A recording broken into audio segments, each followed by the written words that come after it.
Welcome to Keep It Clean Comedy, where laughter is good like medicine. And you say, what's so good about medicine? Well, it is good for you, so is laughter. Take a dose a day, you keep the doctor away. I'm super excited that you tuned in today. Let's give it up for the world's greatest audience! I have the president in my audience. Yeah, I know y'all thought it was Donald Trump. No.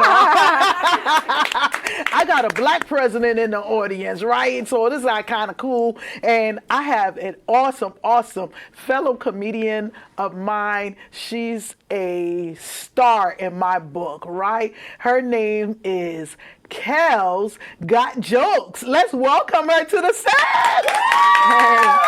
Welcome. How are you tonight, Kellz? I'm good. I'm glad you are. Mm-hmm. Now, before we get started in talking a little bit, I just want to give the people some, whatever this is, whichever finger we use. They told me I was using the wrong finger. I do whatever finger I want, as long as I don't stick up that middle finger. Let me just make sure I do that.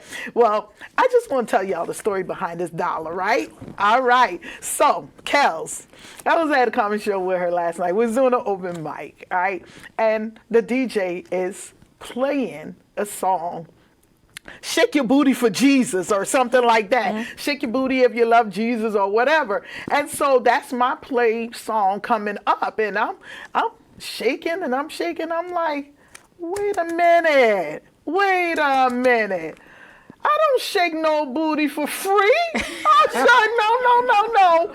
And I'm not shaking it for Jesus. I'm shaking it for y'all. So y'all want me to shake my booty some more? Throw me some dollar bills. And my girl Kellz, she threw the dollar bill down like this. I said, no, ninja, give me my dollar, because I need it. This dollar can buy what? 2 50-cent, what you call those things? Pick 3 or pick 4, and I might get lucky and win some money with this dollar. So y'all think about this dollar next time y'all go play lotto, or before you think about shaking your booty. You don't shake your booty for free, y'all. You don't do that. And you're not shaking it for Jesus. You're shaking it for the people around. So always remember to get your dollar bills, or don't shake your booty at all. All right, Kellz, now that I got that out of the way, oh my gosh, it is so wonderful to have you come on my show. I challenged you last night. Yes, you did. What was the challenge, Kellz? To come on the show and not cuss. All right. and Kellz is sweating, man. Y'all don't see that sweat. She got beads of sweat going on the back of her neck and everything. So what else did you do? I gave you a little communion cup. What you do with that cup? I took that outside, and I asked the Lord to just hold my tongue. Nah, real talk. I'm doing right now. I'm trying not to fart. Well, don't worry. You in good company, because I got a peeing and pooping problem. So I'm just saying. I got that incontinence too. When you turn a certain age, like I'm 50 and 1, they said first the eyesight go, and then the hearing. No, everything goes at once. The eyesight, the hearing, the bladder. I got to squeeze before I sneeze, right? and so I can't even cough too hard, because we don't know what is coming out. I'm always paying the water bill or the sewer bill. Like, I got to pay them bills often in my house, and thank God I put that Gorilla Glue on that handle of my toilet so it can flush every time I use it. Yeah, and we go through tissue like, man, yeah. So it's a lot going on, Kellz. So let's talk a little bit about what you got going on in the comedy arena. I know you do open mic, and you have a lot going on. Let's dive right in. Okay, so I have 3 mics going. Okay, so my first and main mic that we always go to is Concrete Gardens in Hartford, Connecticut. What is it, 92 Weston Street? 92 Weston Street, yeah. Okay, yeah. So that's the main mic. Every Wednesday we have it. Rain, sleet, or snow, we have it. Wonderful owners, all right? Also, I have a mic that I just started it for the summer. It's on Sundays, right? And it's at the Shed in Windsor, Connecticut. Oh, cool. Yo, it's real nice. A nice bar. pool tables. The owners are fabulous. Wow. Yeah, I don't know the address off the top of my head. That's okay. But the shed is nice. So every Okay. other Sunday. So we had it. Our first mic was on the 7th. Okay. The second mic will be Sunday, the 21st. And it's an early mic because Okay. people have to work the next day. Okay. So the mic starts at around 5 to 7, but we may push it back from 6 p.m. to 8 p.m. Okay. That way people have enough time to like relax and go home and do that. And then the Spigot in Hartford, Connecticut, every Yes. Monday night. We're doing open mic. So I'm just like really trying to immerse myself in, making my craft better and better and better. Awesome. And also giving a platform for comedians to up and coming comedians to build on their craft as well. Wow. So, yeah. So what made you want to become a comedian? I didn't want to be a comedian. I had to I had to. So in December of 2023, December the 2nd to be exact, I found a lump in my breast. And I was diagnosed with stage 3 breast cancer. And, excuse me.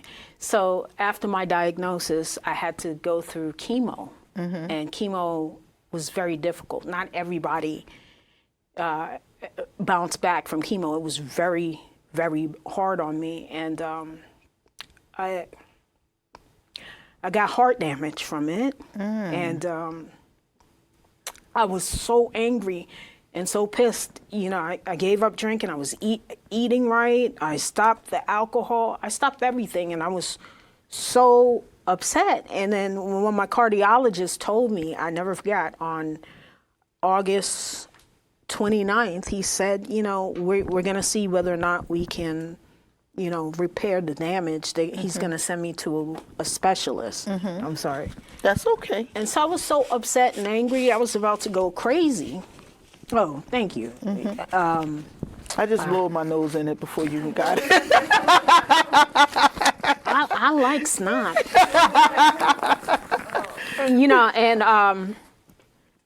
And then I the only thing I do whenever I'm down or feeling bad, or I watch comedy. And just so happens that day I turn on Netflix and I'm looking at comedy. I wanted to watch something to get my mind off of the fact that, I have heart damage, and the fact that you need a heart to live. Yeah. You cannot have it. And so I run across Adam Sandler's Netflix special. Wow. I Love You. And I was like, it's like I needed that. And so I watched it, and then I was like, oh shit. And I was like, I needed it, and the thing about it is, it was this, for some reason, it just pulled me in because everything was going wrong. Before he was doing this stand-up set, everything was going wrong. Wow. He's driving to the studio, someone busts out of his windshield, then he gets into the studio, some spill coffee all over his stuff. Oh, wow. So it seems like, I don't know whether or not it was something that he, did just for everything, but the whole thing was like him just doing what he had to do, his everyday life, and then someone asking for an autograph for a kid that's dying, and come to find out he's trying to get Adam's. You guys just watch it, and Right. you'll see what I'm talking about. And so the whole thing was like, everything is getting messed up. Wow. Everything he was going to do to perform. Even had a dog run out on the stage. Jesus. And, but when I watched it, at the very end, everything came together perfectly.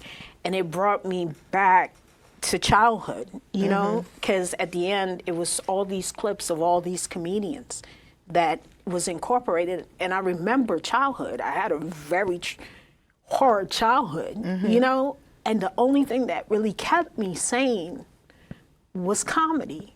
Sneaking and watching Benny Hill Wow. And then y'all know about Benny Hill. That was funny. I loved it. And and I made sure I knew exactly what time it came on and exactly what time my mother arrived home. And I'll turn off the TV and make sure the fan is on so it can cool down the TV. You know, back in the day, the TV was real hot. Right. You know? And so, and then I'm just looking, and then all these memories of everything came back, and I realized the only thing that kept me alive and sane was comedy from my childhood. Because I even tried to kill myself when I was younger through that whole time, and it was laughter that brought me through. It was actually Whoopi Goldberg that brought me through that. You know, me not wanting to kill myself anymore. Wow. You know, and that's why I got into comedy, because I needed it for my sanity, because I was at the point where I'm like,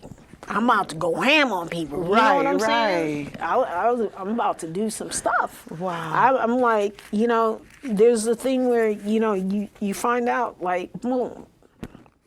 And then I had a walker. I could barely walk. When I did my first mic almost 2 years ago, I had a walker going on stage, And I went to Mo Green's mic in New Britain. Yeah, Roma's. He used to do it at Roma's. Yeah, and I went there and I did the mic, and I kept going back. Went to the elbow room, and then all the comedians came together, and everyone was so amazing. Everyone was so nice. I mean, comics. And I realized comedians, we are mental. Right. We are completely insane. We are mental people. Yes. Anybody that want to go up there and tell you their business and talk on stage and make it be funny, we are mental, and we have our issues. Yes. And I'm telling you, the people in life, but also too, we are messengers. You know, we give you messages that you don't want to hear. And just like Dave Chappelle said, you have to be reckless out the mouth and say stuff. Yeah. And because what that does, it evokes thought. Yes. You think about it, we're all from different walks of life. We may not like what is being said and how it's being said, but it makes you think. It evokes an emotion, and then you're saying, okay, we're not that different after all, Yeah. And so, Kellz, I thank you for that, because nobody knows the story behind the story. All people see is the glory, but they don't know what people have been through. Yeah. And comedians go through a lot, right?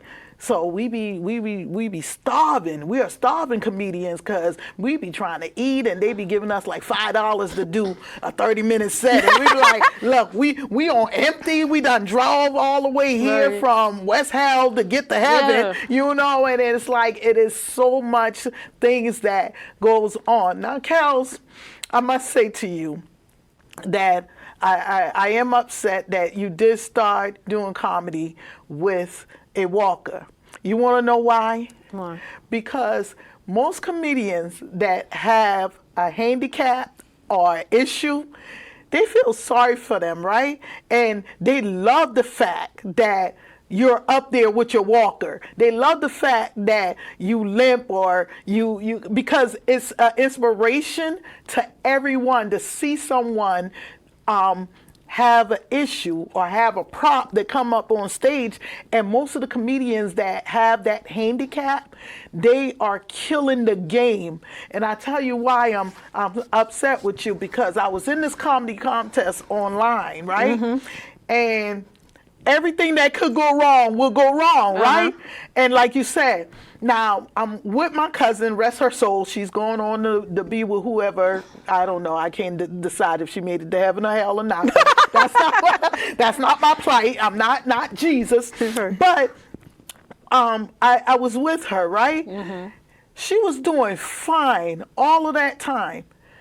I'm about to go online to do my comedy bit, my first comedy competition.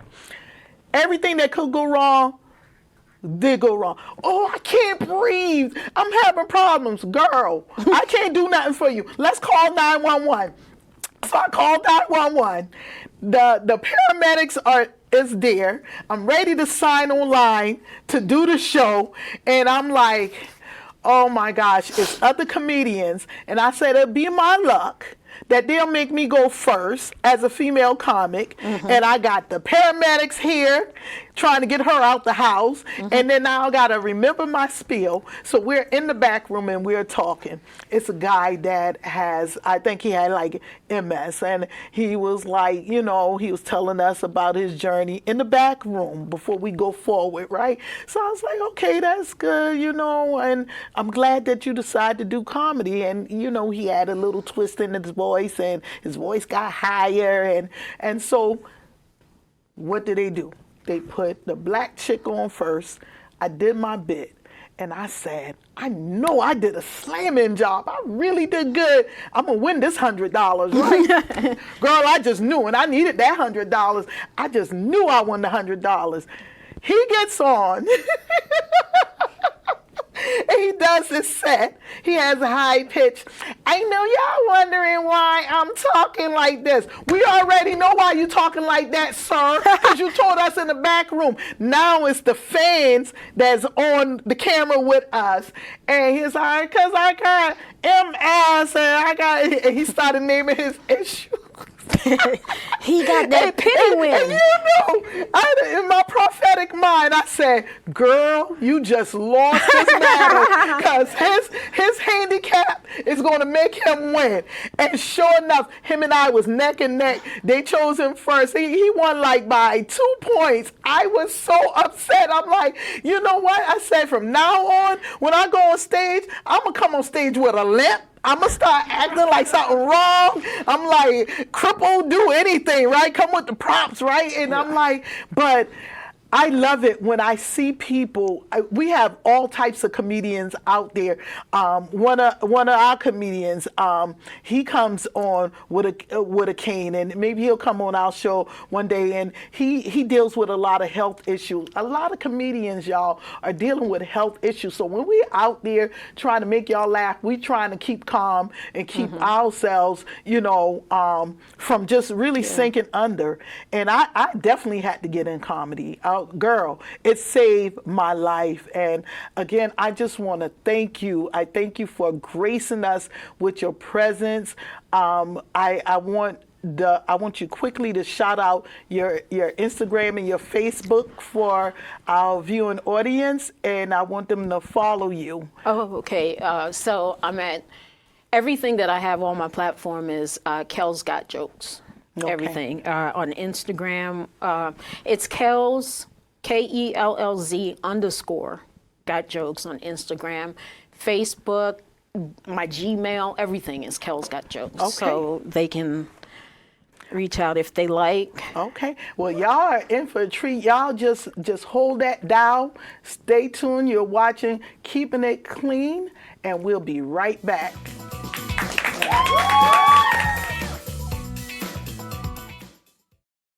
Habitat for Humanity has helped tens of millions of people around the world build their lives on their own terms. But we have so much more to do. Because 1 in 3 people on Earth still don't have a safe, affordable home. We believe everyone deserves a place to call home. Will it be easy? No. But we're not afraid of getting our hands dirty and doing the hard work. But we can't do it alone. We need you. Because all of this starts with home. And home starts with you. Every act of change begins with a neighbor. Inside food banks and pantries nationwide, neighbors lead the way, packing fresh food and dignity into every box. And when communities connect through the Feeding America network, small actions create lasting impact. So when that box reaches a home, it carries more than food. It carries a promise that together, we can end hunger. Feeding America, led by neighbors. Take action to end hunger now at feedingamerica.org.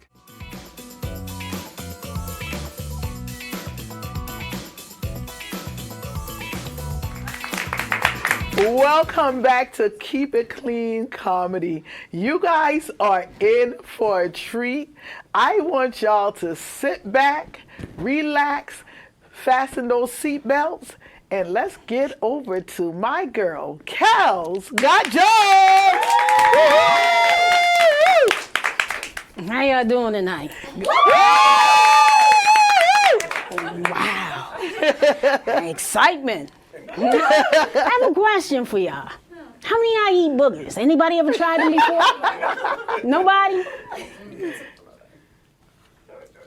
So you trying to tell me I'm the only one that ever ate a booger or tried it? Why y'all be lying? I hate when people be lying, you know? But for me, I'm gonna be honest with you. It's like, you know, I don't really eat them because it's a texture thing for me. You know, that junk kind of like, you know, it's like, you know, some parts is crunchy and some parts is kind of good. You know what I'm saying? But the thing that bothers me the most is it's kind of salty. And I don't even have high blood pressure. You know what I'm saying? I can understand that if I had high blood pressure, it being salty. But I don't judge people for eating boogers, you know, because in some subcultures, right, it's a delicacy. Like kindergarten, I heard it's popular there, and daycares, you know, but it's all good. 2026. Oh, hold on. No, we in 2026, right? Yes. I need to cut back on this. Need to ease up on it, right? So look, it's weird. There's a whole lot of craziness going on in 2026.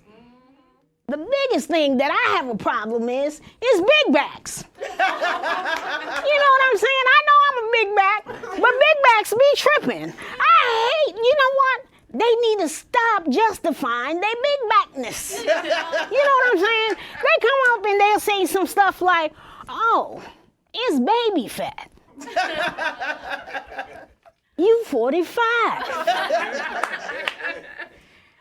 It's been over 4 decades since you've been a baby, or toddler at that. But the thing that I don't understand is, they'll say, oh, I'm just big bone.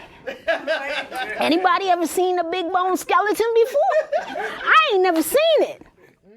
Nah, exactly. But the thing that I hate the most about big backs is y'all can see your girl Kellz got back. It's a big back. Yes. I got that booty, right? I appreciate the applause. But y'all gotta understand, when it's hot outside, it ain't nothing to applaud about. You understand what I'm saying, right? You understand what I'm saying? Check it. So, I don't know what it is. Every big back, when they see I got a big booty, they wanna say, oh, wow, Kellz, you got a big booty. Like I don't know that. You know what I'm saying? It's like they feel that they're automatically a size 5 when they see my booty. The one person that I couldn't stand the most was my roommate, Lourdes. Lourdes decided she wanna ask me what size diaper I wear. And then, cause she saw it, right? So she was like, oh, I can fit that. I was like, Lourdes, what makes you think that you can fit these diapers? Cause your booty is bigger than mine, Kellz. I said, Lourdes, first and foremost, I don't need to go to the doctor to cut my toenails, right? My A1C is under control. You understand what I'm saying? I don't need no insulin. But I have a question for you, Lourdes. Can you do this? Can you take your right hand and touch your left butt cheek? And do this. Lourdes looked at me with confusion and said, no, I don't. I looked at Lourdes and I was trying to be nice. I say stuff like this, but I got a good heart. I said, Lourdes, so who really got a bigger booty then? You know what I'm saying? I'm tired of that. But you know what else is crazy in 2026? Old people. Old people out here tripping. Yeah. They tripping hard. Yeah. Real hard. Yeah. And when I say old people, I'm talking about like, I'm 50. And I'm talking about people like 15 years older than me. Like I ran into my babysitter, right? My babysitter Dorothy, right? I know. I'm gonna tell you something. Dorothy's 65 years old and she just got braces. Why, Dorothy? Why? No, don't clap for Dorothy getting braces. I'm gonna tell you, her nickname was Diamond Mouth Dorothy, because Dorothy bit through everything. I remember we were going to the park one time and we had to go around the shortcut and they zip tied the fence. Dorothy bit through every zip tie. And we was there, I'm just saying, so you 65 and you getting braces, you gonna wait until you get to this age to decide to pull your teeth together. Yeah, it don't make no sense to me. I'm like, Dorothy, you 65. You about to die. You know what I'm saying? It's not like they're gonna show your braces in the casket. You know what I'm saying? Nobody can see your teeth. But, you know, during this political climate, I think it's very important for me to leave y'all with a positive note and a positive message, right? Because it's very important. I don't care what nobody say. All black people, we all don't look alike. All Asian people, we all don't look alike. All white people don't even look alike. And all Spanish folks don't look alike. There's only one group of people in this world that they all look alike. And they all got Down syndrome, you know what I'm saying? It don't matter the color, the race, they all look alike. I ain't lying. All right, that's me. I'm Kellz.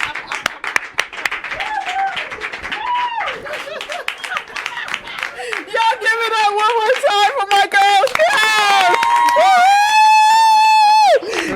Kellz, wait a minute, I got something for you. Oh, that dollar. You gonna give me my dollar back? Hey! Hello. Kellz, you have officially completed the challenge of clean comedy. Give it up to Kellz! George Washington is on that bill, right? Looking good. All right. I want to just say thank you again to the best studio audience here. Our shows are sponsored by Fly Inc. It's First Love Yourself. Okay. It's a domestic violence group. We talk about, you know, how to prevent domestic violence, and we go do workshops and everything. So I'm so happy to be a part of that group. So thank you so much, Denisha Luciano. Yeah, I know it sounds like a mob name, like she about to take us all out. But yeah, she gangster though. I love it. Y'all look up her organization. Okay. And she's located. She's all over. She's everywhere. Okay. So again, and I just want to thank the president. The president is here.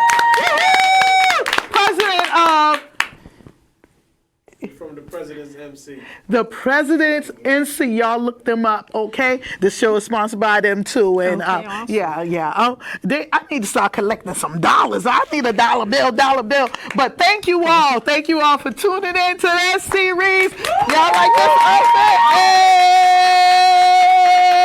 I'm still trying to figure out if we clock with these fingers or these fingers. It doesn't matter, but I am just super excited that y'all tune into Keep It Clean Comedy. Y'all give it up, and thank you until next time.